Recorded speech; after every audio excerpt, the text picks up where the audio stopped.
नमस्कार. आज आपण 40व्या श्लोकाचा अर्थ जाणून घेणार आहोत. श्लोक 40.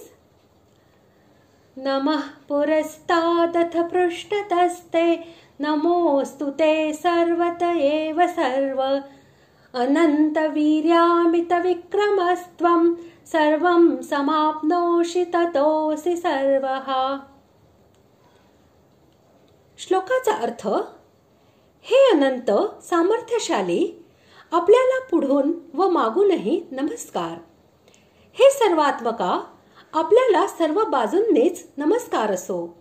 कारण अनंत पराक्रमशाली अशा आपण सर्व जग व्यापले आहे, म्हणून आपण सर्व रूप आहात. सर्व या नामाने संबोधित करून अर्जुनाने असे दाखविले आहे की तुम्ही सर्वांचे आत्मा, सर्वव्यापी आणि सर्व रूप आहात. म्हणून मी तुम्हाला मागे पुढे, वर खाली, डावीकडे उजवीकडे अशा सर्व बाजूने नमस्कार करतो. कारण जेथे तुम्ही नाहीत असे कोणतेही स्थान नाही. म्हणून सर्वत्र स्थित असलेल्या तुम्हाला मी सगळीकडून प्रणाम करतो. अमित विक्रमः या विशेषणाचा प्रयोग करून अर्जुनाने असे दाखविले आहे की सामान्य मनुष्यांच्या प्रमाणेच तुमचा पराक्रम सीमित नाही. तुम्ही अपरिमित पराक्रमशाली आहात. अर्थात तुम्ही जशा प्रकारे शस्त्र इत्यादीच्या प्रयोगाची लीला करू शकता, तशा प्रयोगाची कोणी कल्पनाही करू शकत नाही.